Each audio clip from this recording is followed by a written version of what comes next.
ಬಡವರ ಪಾಲಿಗೆ ಸರ್ಕಾರಿ ಆಸ್ಪತ್ರೆಗಳು ದೇವಾಲಯ, ವೈದ್ಯರನ್ನೇ ದೇವರಂತೆ ಕಾಣ್ತಾರೆ. ಅಂತಹ ಬಡವರ ಪಾಲಿನ ಸರ್ಕಾರಿ ಆಸ್ಪತ್ರೆಯಲ್ಲೂ ಲಂಚದ ಕೂಪವಾಗಿದ್ದು, ಬಡವರ ಪಾಲಿಗೆ ಆಸ್ಪತ್ರೆಗಳು ಲಂಚದ ಅರಮನೆಯಂತೆ ಆಗ್ತಿದ್ದು, ಇದಕ್ಕೆ ಕಡಿವಾಣ ಹಾಕಲು ಲೋಕಾಯುಕ್ತ ದಿಟ್ಟ ಹೆಜ್ಜೆಯೊಂದನ್ನು ಇಟ್ಟಿದೆ.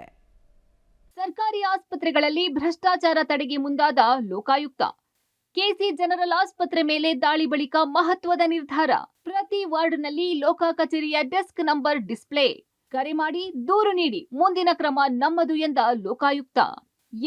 ನಿನ್ನೆ ಬೆಳಿಗ್ಗೆ ಮಲ್ಲೇಶ್ವರಂನ ಕೆಸಿ ಜನರಲ್ ಆಸ್ಪತ್ರೆಗೆ ದಾಳಿ ಮಾಡಿದ ಲೋಕಾಯುಕ್ತ ನ್ಯಾಯಮೂರ್ತಿಗಳ ತಂಡ ಆಸ್ಪತ್ರೆಯ ಸಿಬ್ಬಂದಿಗೆ ಬಿಗ್ ಶಾಕ್ ನೀಡಿದ್ರು. ಆಸ್ಪತ್ರೆಯಲ್ಲಿ ಭ್ರಷ್ಟಾಚಾರ ತಾಂಡವವಾಡ್ತಿದ್ದು, ವೈದ್ಯರಿಂದ ಗ್ರೂಪ್ ಡಿ ನೌಕರರಿಗೆ ಹಣ ಪಿಕ್ತಿದ್ದಾರೆ ಅನ್ನೋ ದೂರುಗಳ ಸರಮಾಲೆಯೇ ಲೋಕಾಯುಕ್ತ ನ್ಯಾಯಮೂರ್ತಿಗಳ ಮುಂದೆ ರೋಗಿಗಳ ಸಂಬಂಧಿಕರು ಹೇಳಿಕೊಂಡರು.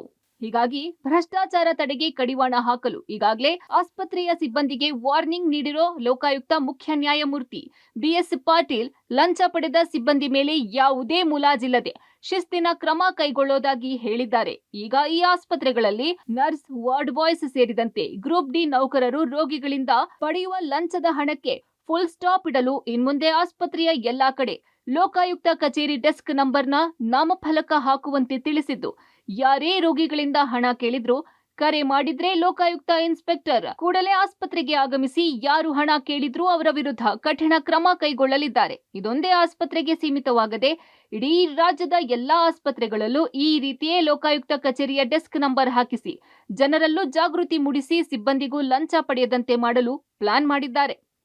ನರ್ಸಿಂಗ್ ಸ್ಟಾಫು 100-200 ಕೊಟ್ಟರೆ ಸಾಕಾಗೋದಿಲ್ಲ, ಅವರಿಗೆ 500 ರೂಪಾಯಿ ಕೊಡಬೇಕು ಅಂತೆ, ಕೊಡದೇ ಇದ್ರೆ ಅಟೆಂಡೇ ಮಾಡೋದಿಲ್ಲ ಅಂತ ಹೇಳ್ತಾ ಇದ್ದಾರೆ. ಗವರ್ಮೆಂಟ್ ಹಾಸ್ಪಿಟಲ್ಗಳಲ್ಲಿ ಈ ತರ ಆದ್ರೆ ಪೂರ್ ಪೀಪಲ್ ಎಲ್ಲಿ ಹೋಗಬೇಕು?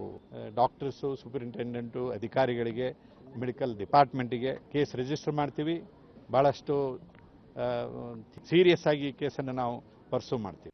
ಒಟ್ನಲ್ಲಿ ಲೋಕಾಯುಕ್ತ ಮುಖ್ಯ ನ್ಯಾಯಮೂರ್ತಿಗಳ ಈ ನಿರ್ಧಾರ ಬಡವರಿಂದ ಆಸ್ಪತ್ರೆಯ ಸಿಬ್ಬಂದಿ ಪೀಕುವ ಲಂಚಕ್ಕೆ ಕಡಿವಾಣ ಬೀಳುವ ಎಲ್ಲಾ ಲಕ್ಷಣಗಳು ಕಾಣ್ತಿದೆ.